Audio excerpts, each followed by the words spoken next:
ओम शांति।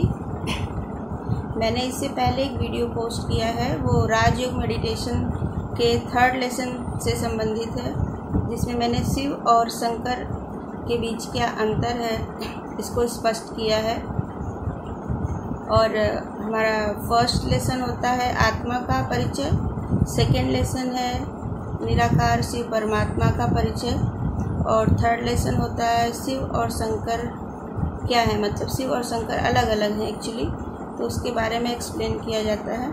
और हमारा 4th lesson, जो मैंने अपने लास्ट वीडियो में बोला था कि मेरा नेक्स्ट वीडियो 4th लेसन से रिलेटेड होगा, तो हमारा 4th लेसन होता है कि राजयोग से 8 प्रकार की शक्तियाँ जो हैं आत्मा में जागृत होती हैं। तो ये कौन कौन सी 8 शक्तियाँ हैं उसके बारे में मैं आपको आज बताऊंगी। और मैंने ये राइट डाउन भी किया है क्योंकि मुझे आपको ये बिल्कुल सीक्वेंस वाइज और अच्छे से एक्सप्लेन करना है। और मैं पहले बता दूं कि मेरा वीडियो जो है मैं मोबाइल से शूट करती हूँ और ये 15 मिनट और 20 मिनट मैक्सिमम लिमिट का होता है। तो मैं पूरे जो 8 शक्तियाँ हैं उनको उदाहरण के साथ में एक ही वीडियो में शायद एक्सप्लेन नहीं कर पाऊँगी, तो मैं एटलीस्ट 2 और 3 लेके ऐसे चलूँगी, और बाकी के लिए आपको मेरे नेक्स्ट वीडियो का वेट करना पड़ेगा। तो मैं ये पहले से बता दे रही हूँ, ठीक है। तो हमारा पहली जो शक्ति होती है आत्मा में, जो इस मेडिटेशन से जागृत होती है या कहें वृत्ति को पाती है, वो है विस्तार को संकीर्ण करने की शक्ति, यानी विड्रॉ करने की शक्ति। तो ये क्या है, जैसे कि हम आजकल कोरोना और जैसे महामारी जैसी जो बीमारी है उसका एग्जाम्पल लेके इसको एक्सप्लेन किया जा सकता है कि जैसे बहुत सारे बिजनेसमैन और जिन्होंने अपना काफ़ी बिजनेस का विस्तार किया हुआ था, उनको आज बहुत लिमिटेड रिसोर्सेज के साथ और बहुत कम फैसिलिटीज़ के साथ भी उनको वो अच्छी रीति से चलाना पड़ रहा है। तो ये कहीं ना कहीं आत्मा की ही एक कला है और शक्ति है कि हम ऐसा कर पाने में सक्षम हो पाते हैं, नहीं तो हम उलझ जाएंगे, परेशान होंगे। तो जो भी विस्तार हमने किया है उसको संकीर्ण करने की क्षमता होनी चाहिए हमारे अंदर, और ये हमारे आत्मबल को भी बचाता है। और हम अच्छी रीति किस तरीके से संकीर्ण और कम रिसोर्सेज में भी अच्छे से हम बिजनेस चला सकते हैं, या फिर फैमिली में भी। आज देखिए कि बहुत सारी चीज़ें जो हम पहले करते थे, घूमते फिरते थे, पहले जितना कुछ अवेलेबल था, आजकल वेजिटेबल्स, फ्रूट्स एंड सब कुछ शॉर्टेज है, फिर भी हम अच्छी रीति से अपना परिवार चला रहे हैं। तो विस्तार को संकीर्ण करने की शक्ति, विड्रॉ कर लेना उन सारी चीज़ों से जो हम डील नहीं कर पा रहे, इसका ये मतलब हुआ। तो विस्तार को संकीर्ण करने की शक्ति फर्स्ट है। दूसरा है समेटने की शक्ति। समेटने की शक्ति मीन्स पैकअप कर लेना। तो किसी भी टाइम अगर आपको ऐसा लगता है कि ये पैकअप करने का टाइम है, अब यहाँ से जाना है, अगर हम उदाहरण लें कि अगर किसी शहर से ही हमें मूव होना है, शिफ्ट होना है, तो हमें अपनी मेंटलिटी बना लेनी होती है कि अब यहाँ से हमें पैकअप करना है। तो ये भी आत्मा की एक शक्ति है कि हम कितनी जल्दी और अपने आप को व्यवस्थित करके पैकअप कर सकते हैं कहीं से भी, अगर हमें कहीं यात्रा पे जाना हो या कुछ भी ऐसा करना हो। और वैसे तो इस ज्ञान का पूरा सार ही है कि अब तो परमात्मा इस पूरे कलयुग को ही पैकअप करना चाहते हैं, क्योंकि रहने लायक नहीं है। और ये ड्रामा, ये खेल जो 5000 ईयर्स का, एक्चुअली ये खेल जैसा ही है जो हूबहू रिपीट होता है, ऑलरेडी शूट है, इसमें कुछ भी चेंज नहीं कर सकते। तो परमात्मा ही बोल रहे हैं कि ये पैकअप का ही टाइम है और बहुत ज़्यादा समय नहीं बचा है इस खेल का, ये खेल ख़त्म होने वाला है। तो कहीं ना कहीं अगर हम अपने अंदर इस तरह का पहले से ही अपने आप को रेडी रखें कि हाँ ऐसा है, ज़्यादा कुछ उम्मीद लगाना फ्यूचर से, अपने करियर या अपनी लाइफ या कहते हैं बाल बच्चे, खानदान, हर चीज़ से अगर बहुत ज़्यादा उम्मीदें लगा कर चलेंगे तो वो कुछ भी होने वाला नहीं है फुलफिल फ्यूचर में। तो पैकअप करने की यानी समेटने की शक्ति आती है हमारे अंदर आत्मा में। 3rd है समाने की शक्ति या एकोमोडेट करने की शक्ति।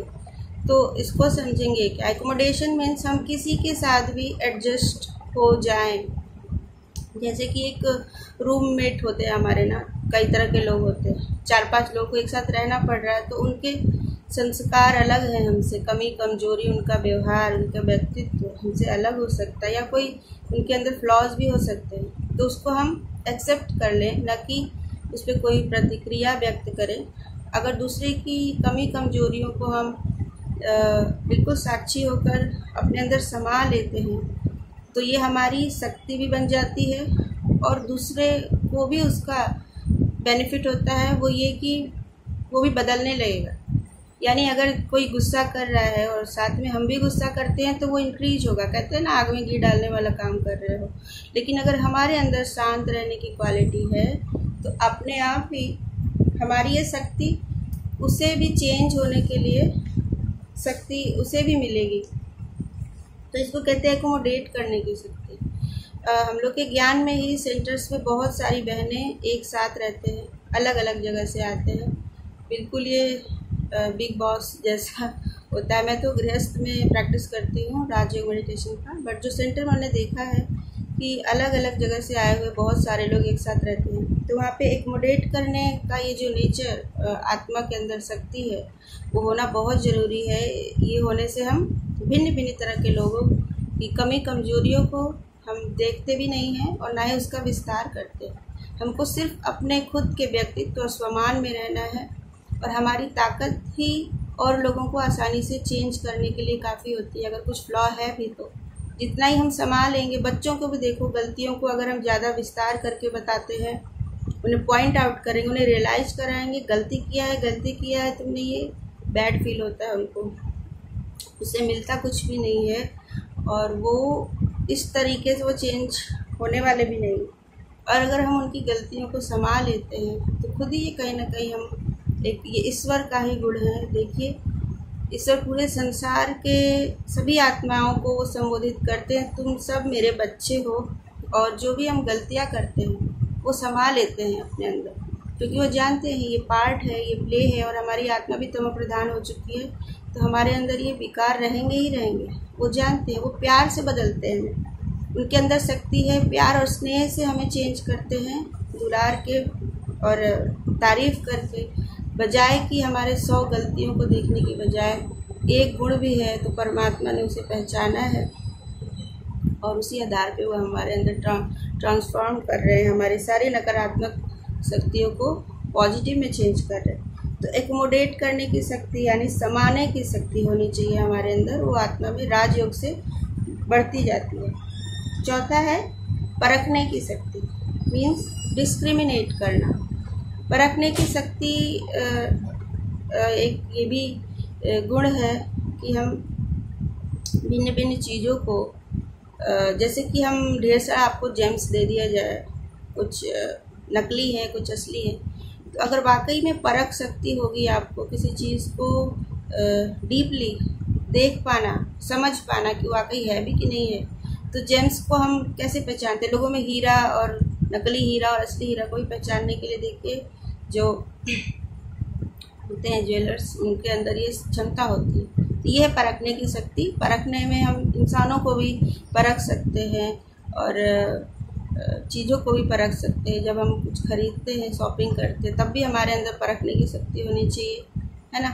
कोई नया ऑफ़र आ रहा है, कोई नई अपॉर्चुनिटी है, उसमें भी हमें परखने की शक्ति चाहिए कि क्या सही है कि गलत है, अच्छा है, क्वालिटी क्या है उसकी। मीन तो ये परखने की शक्ति होती है कि किसी चीज़ की क्वालिटी या फिर कमी कमजोरी जिसको हम देख सकते हैं, उसी हिसाब से अपने जीवन में हम इन चीज़ों को आमंत्रित करेंगे या क्या है कि हम दूरी बनाए भी रखेंगे। कई बार होता है कि कोई इंसान स्वभाव से बहुत ही हमारे लिए दुखदायी होता है, ठीक है, वो जैसा भी है अपने लिए है, लेकिन हम देखते हैं कि बार बार उसके साथ अच्छा व्यवहार करने के बाद भी वो हमारे साथ जब अच्छा व्यवहार नहीं कर रहा है, तो ये टाइम होता है कि हम खुद को दूर रखें, है ना। कुछ लोग होते हैं, या फिर हमारी समझ कहीं ना कहीं अभी कमी है कि हम उस व्यक्ति को ठीक से नहीं समझ पा रहे हैं। तो फर्स्ट हम अपने आप को हेल्दी रखने के लिए डिटैच करेंगे उससे।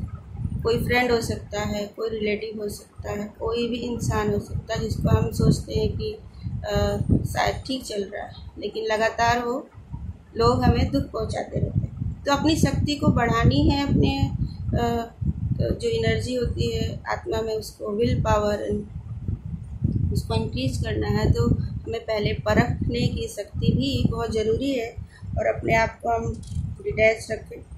फिर पांचवा है निर्णय लेने की शक्ति। ये तो बहुत इम्पॉर्टेंट लगता है हर किसी के जीवन में। जो मुख्य निर्णय लेने होते हैं जॉब से रिलेटेड, हमारे field of interest, study and career से रिलेटेड, फैमिली पार्टनर जब ढूंढना होता है तब, तो ये निर्णय लेने की शक्ति जो है और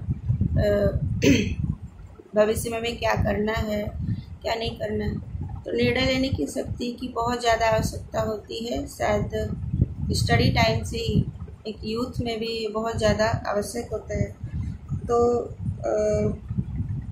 राजयोग मेडिटेशन से निर्णय लेने की क्षमता में भी आपके विकास होने लगेगा, यानी आपके अंदर विवेक आ जाएगा, आप दूरदर्शी होंगे, आप देख सकेंगे कि कौन सा डिसीजन हमारे लिए लॉन्ग टर्म में बहुत ज़्यादा अच्छा रहेगा, तो आप उसी हिसाब से निर्णय लेंगे। आप कॉम्पेंस हो या कोई किसी चीज़ से प्रभावित होके इम्पल्सिव डिसीजन नहीं करेंगे, ना ही विकारों के अधीन होके कोई आप इम्पल्सिव डिसीजन लेंगे। तो निर्णय लेने की क्षमता में भी वृद्धि आती है राजयोग मेडिटेशन से। फिर सिक्स्थ है सामना करने की शक्ति, पावर टू फेस। अब इसमें हम मेनली डील करते हैं कि आपका ही कोई कर्मा फिलॉसफी के हिसाब से आपका ही कोई कर्म व्यवहार जब आपका हिसाब किताब बन के आने लगता है, जैसे कि आपने कभी सूक्ष्म में कुछ भी कर्म किया हो, किसी के प्रति बुरा सोचा भी हो, कुछ भी पाप किया हो छोटा मोटा, और बड़ा हिसाब बन के आने लगता है, क्योंकि प्रकृति में क्रिया प्रतिक्रिया के नियम से जो कुछ भी हम देते हैं प्रकृति को या अन्य मनुष्यों को, वो लौट के आता है और ये ज़रूर ज़्यादा होके आता है। तो सामना करने की शक्ति, अगर हमारे पास समझ है और शक्ति है तो हम उसे सिर्फ फेस करेंगे, उसे ये सोच के फेस करेंगे कि ये हमारे ही कर्मों का फल था। जैसे कोई बड़ी बीमारी भी आ जाती है, हमारे परिवार में किसी परिजन की मृत्यु हो जाए या कुछ भी ऐसा हो जाए बड़ा चीज़, जॉब चली जाती है किसी की, अचानक से बहुत बिग लॉस हो सकता है, फाइनेंशियल लॉस या इस तरह का कुछ भी ट्रेजेडी कह सकते हैं, तो इसका सामना करने की शक्ति, फेस करने की भी तो शक्ति होनी चाहिए, है ना। बाकी सारी चीज़ें तो बाद में हम मूव ऑन करते हैं। तो सामना करने की शक्ति, जितना ही हम साक्षी बन के और अपने हिसाब किताब देख के सोच ये होना ही था। फिर ड्रामा का यहाँ पे जो ज्ञान बहुत ही अच्छा है कि ड्रामा में सब कुछ पहले से ही लिखित है, पहले से ही शूट है, फिल्म की तरह है, बस चल रहा है। तो ड्रामा का ज्ञान हमें यहाँ पे बहुत ही ताकत देता है। कोई भी सिचुएशन जब लाइफ में अप एंड डाउन्स आते हैं तो हमें से फेस करने की शक्ति मिलती है। तो राजयोग मेडिटेशन से ये शक्ति भी आत्मा में जागृत होने लगती है, पहले से ज़्यादा हो जाती है। फिर सातवां है संगठन की शक्ति, कोऑपरेट करने की शक्ति, यानी टीम वर्क। तो देखते हैं बहुत सारे लोगों में इसकी कमी होती है, क्योंकि उनके अंदर ईगो होता है और वो हर किसी के साथ कोऑपरेट करके या टीम वर्क में काम नहीं करते हैं, या फिर खुद उनका डोमिनेटिंग नेचर होता है और वो ये सोचते हैं कि जैसे मैं चाहूँ सब कुछ वैसे ही होना चाहिए। तो ये टीम वर्क की तो बिल्कुल भी निशानी नहीं है। और यहाँ हमारे ज्ञान में भी, या फिर हम बड़ी फैमिली में अगर रहते हैं वहाँ भी, अगर हम टीम वर्क को अगर समझ है किसी के अंदर, सभी लोगों में अगर समझ है, तो जो काम 10 घंटे का वो बहुत कम समय में हो सकता है। जो हमारा डेली का दिनचर्या होता है, घर का भी जो काम होते हैं, टीम वर्क से हम उसे कितनी जल्दी पूरा कर सकते हैं। कंपनीज़ वगैरह में ऐसे अच्छे ट्रेनर्स होते हैं जो हमें बता पाते हैं कि टीम वर्क क्या है, तो वहाँ भी टीम वर्क की बहुत आवश्यकता होती है। तो टीम वर्क में काम करने के लिए, यानी संगठन में काम करने की, एकता की शक्ति, तो ये भी राजयोग से जागृत होती है, क्योंकि आपका यहाँ पे ईगो खत्म हो जाता है ना। राजयोग से ये जो 5 विकार है, देह, अभिमान, अहंकार, ये ईगो है हमारा, मैं कुछ हूँ, मैं अलग हूँ, सबसे बेटर हूँ, तो ये ईगो आपका आप बिल्कुल डाउन टू अर्थ हो जाते हैं राजयोग की प्रैक्टिस से। ये पहला विकार है जो कि सारे विकारों को आमंत्रित करता है।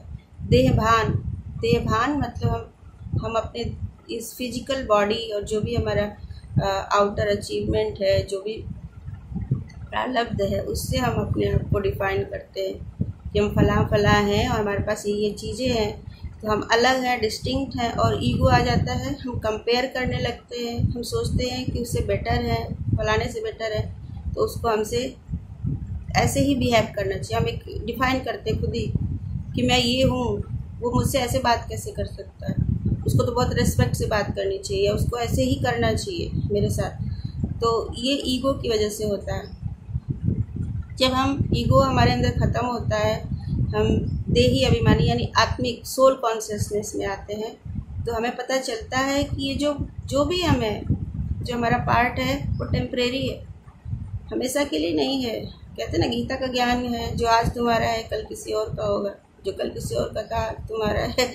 तो पसेसिव होने की बिल्कुल भी ज़रूरत नहीं है, ना ही आपके पद प्रतिष्ठा से, ना ही आपके पास जो फिजिकली या फिर फाइनेंशियली या जो कुछ भी है वो, या फिर संबंधी, उस पर भी लोग इतराते हैं, हमारे इतने बच्चे हैं, इतने दोस्त मित्र हैं। तो ये सारी चीज़ें टेम्परेरी हैं, कुछ भी परमानेंट नहीं है। तो जब ये ज्ञान होता है, अगर परमानेंट कुछ है तो वो आपकी आत्मा, वो अनंत समय के लिए आपके साथ है।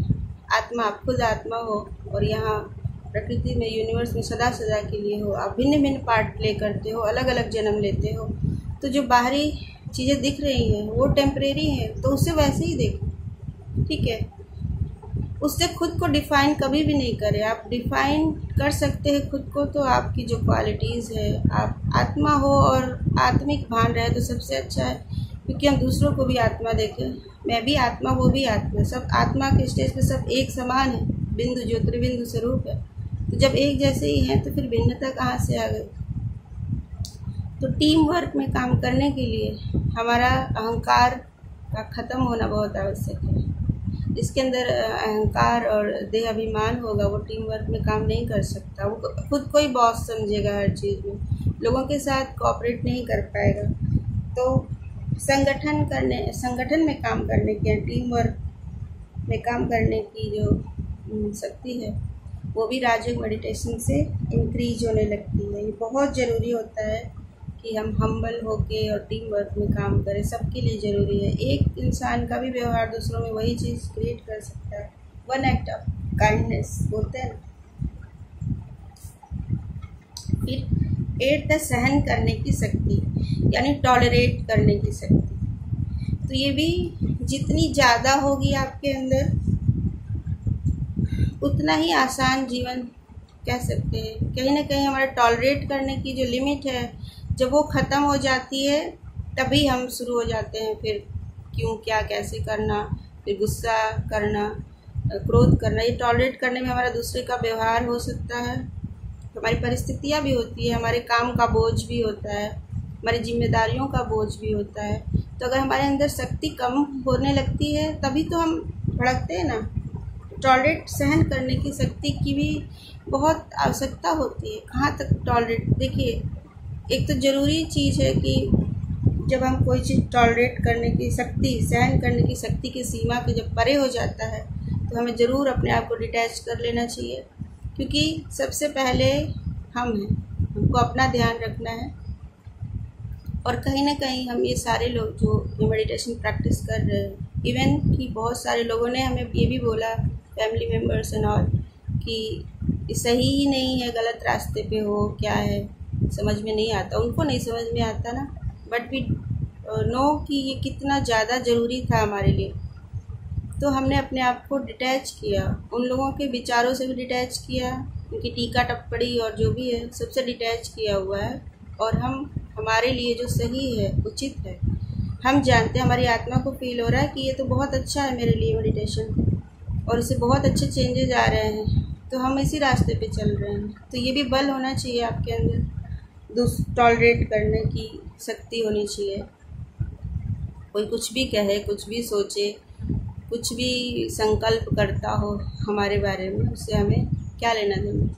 तो ये इस तरह की 8 शक्तियाँ आत्मा में राजयोग मेडिटेशन से इन्हेंस होने लगती हैं, जागृत होती है। और ऐसा नहीं है कि पहले से नहीं है किसी में, सब में ये सारी शक्तियाँ कुछ ना कुछ लेवल में, अलग अलग लेवल में रहती हैं, लेकिन ये जो है पावरफुल होते हैं। ये सारी शक्ति और भी ज़्यादा इंक्रीज होते हैं राजयोग मेडिटेशन से।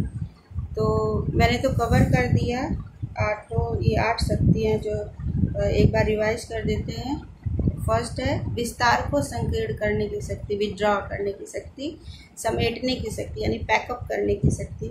तीसरा एकोमोडेट करने की शक्ति, समाने की शक्ति, खुद में समा लेना। दूसरा कुछ गाली भी देते हैं तो हम उसने समा लिया, प्रतिक्रिया ही नहीं किया, खुद भी बदल जाएगा और नतमस्तक हो जाएगा आपके सामने। फोर्थ है परखने की शक्ति यानी डिस्क्रिमिनेट करने की शक्ति, चीज़ों को समझ सके, डिफरेंस क्या है, 2 चीज़ रखी हूँ आपके सामने, तो अलग है वो अलग है, हम उसमें विभिन्नता देख सकते हैं क्या है। 5वां है निर्णय लेने की शक्ति, जज करने की शक्ति, जजमेंट, निर्णय लेने की शक्ति बहुत आवश्यक होती है, ये तो मुझे लगता है लाइफ में। फिर 6th है सामना करने की शक्ति, power to face to any situation in your life. 7 है संगठन यानी टीम वर्क, कोऑपरेट करने की शक्ति, तो टीम वर्क में काम करने की शक्ति। ये सारी शक्तियाँ आपके अंदर मेडिटेशन की प्रैक्टिस से ये इन्हांस होने लगती है। 8th है सहन करने की शक्ति, टॉलरेट करने की शक्ति किसी को भी। इसमें भी देखते हैं ना बहुत पेशेंस है इसके अंदर, तो वो अद्वितीय एक इंसान होता है जिसके अंदर बहुत ज़्यादा टॉलरेट करने की शक्ति है, तो वो भी एक खूबी होती है। जो टॉलरेट नहीं कर सकता, बहुत जल्दी लोगों से उनके संबंध खराब हो जाते हैं, सोचता है कि ये कैसा है, मैं और ज़्यादा टॉलरेट नहीं कर सकती, किस तरीके से बात करता है, ये कैसे बोलता है। या हम फैमिली में होते हैं, कंबाइंड फैमिली में भिन्न तरह के लोगों का व्यवहार, फिर हम कहते हैं हम टॉलरेट नहीं कर सकते, यहाँ पे तो सबका व्यवहार अजीब है। तो टॉलरेट करने की शक्ति, जब हम टॉलरेट करने की शक्ति एक्चुअली अंदर से ही है, होनी चाहिए। अगर नहीं है तो आप डिस्टर्ब होंगे, वो आपके हेल्थ को ख़राब करेगा, आपके ब्रेन में ऐसे केमिकल्स होंगे, डिप्रेशन में जाएंगे या गुस्सा करेंगे, कुछ भी कर सकते हैं, लड़ाई झगड़ा करेंगे। तो ये अंदर से ही, क्योंकि यहाँ पे मेडिटेशन में हम बीज पे काम करते हैं, सोल यानी आत्मा ही बीज है, बाकी सारा ये जो बाहर दिख रहा है आपको ये प्रोजेक्शन है। जैसे कि एक झाड़ बीज से पूरा वृक्ष निकलता है, तो पानी हम पत्तों पे डालेंगे तो पौधा स्वस्थ रहता है, या कि जड़ में पानी डालें। तो यहाँ पे जो एनर्जी चेंज की आवश्यकता है वो आत्मा के ही अंदर चेंज। क्यों मेडिटेशन, जापानीज ओनली मेडिटेशन करते हैं, वो मेडिटेशन से अपने कॉन्शियसनेस को ही चेंज करते हैं ना। ये चेतना की शक्ति जो एनर्जी है, कॉन्शियसनेस है, उसको ही चेंज करके सब कुछ चेंज किया जा सकता है। बाहरी चीज़ें जो हैं आपके शरीर से संबंधित तो सब मैनुअल हैं, और वो रिपेयर बोल सकते हो उसको, लेकिन कुछ ट्रांसफॉर्म करना हो आपके अंदर, आपका व्यक्तित्व ही आप चाहते हो कि कुछ और हो जाए, चेंज हो जाए, तो आपके बीज पे काम करना पड़ेगा। तो यहाँ पे हमारे परम पिता परमात्मा हमें ज्ञान भी दे देते हैं कि तुम आत्मा हो, क्योंकि भूल जाते हो। 2500 साल से हम बॉडी कॉन्शियसनेस में रहते हैं, तो ये भूल जाते हैं कि हम आत्मा हैं। हम अपने शरीर को ही सब कुछ समझते हैं, दूसरों को भी शरीर से ही डिफाइन करते हैं, वो लंबा है, वो सुंदर है, वो पतला है, लोगों को देख के ही उनसे हम रिलेशन बनाते हैं, ये अच्छा दिखता है। लेकिन सच्चाई क्या है, उसकी जो आत्मा है, उसकी जो पर्सनालिटी है, वो उसकी आत्मा में है। संस्कार, मन, बुद्धि और संस्कार, इंटेलेक्ट, आपका व्यक्तित्व आपकी आत्मा के अंदर सोल में है, जो कि आपके कई जन्मों के व्यवहार, अलग अलग आदत और इसके अंदर चेंजेज आए। और ये जो है इवोल्यूशन नहीं होता है कहीं भी। ये जो इवोल्यूशन अगर पॉसिबल है तो वही मेडिटेशन से आपके सोल बीज पे ही काम करना पड़ेगा। जैसे कि जेनेटिक इंजीनियरिंग में भी क्या करते हो लोग, अगर अलग बॉडी चाहिए तो जीन्स पे काम करते हैं ना। Genes is next to the soul, जो सोल एनर्जी है जैसी है वैसा ही आपका जीन होगा, लेकिन जीन को बदल के हम एक बॉडी नया बना सकते हैं, बट उसमें चेतना कहाँ से डालेंगे। तो आई डोंट नो कि ये क्लोनिंग का जो है कहाँ तक सक्सेसफुल है। और आप बॉडी तो वैसा बना देंगे, बट उसमें जो आत्मा है वो आत्मा आप वही कैसे डाल सकते हो, how much it is successful. क्योंकि हमारे पास कोई एग्जाम्पल भी नहीं है क्लोनिंग कैसे काम करती है, आत्मा कैसे डालते हो आप क्लोन बना के। और आत्मा अगर उसमें आएगी भी तो ज़रूर अलग होगी, क्योंकि एक आत्मा एक ही है, यूनिक है। कई आत्मा एक ही जैसी नहीं हो सकती। यहाँ भले आत्मा का प्रकार एक ही है, उसमें 7 गुण होते हैं, प्रेम, सुख, शांति, शक्ति, ज्ञान, आनंद, पवित्रता, लेकिन फिर भी हम सब यूनिक है क्योंकि अलग अलग है ना। प्रकृति में कोई भी एक चीज़ दूसरे से बिल्कुल हूबहू नहीं मिल सकती। हम सबके फिंगरप्रिंट्स अलग होते हैं। और यहाँ आत्माओं का भी जो पार्ट है, देखिए, सबसे पहले फर्स्ट आत्मा नीचे आती है। इस विनाश के बाद जब शुरू होगा सत्युग, फर्स्ट सोल नीचे आती है, फिर सेकंड, फिर थर्ड, फिर फोर्थ, नंबरवार आते हैं। और फिर यहाँ पे जो जनसंख्या वृद्धि है वो कुछ भी नहीं, वो सारी आत्माएं हैं जो ऊपर से आ चुकी हैं, उनको आना ही है, फिक्स है। जब सारी आ जाएंगी तो वापस जाने का टाइम हो जाएगा, वो भी लिमिटेड है, मतलब फिक्स है। ये नंबर भी, आत्माओं का नंबर फिक्स है। आइंस्टाइन ने कहा जो एनर्जी है पूरे यूनिवर्स में, वो उसे चेंज नहीं किया जा, मतलब हटाया नहीं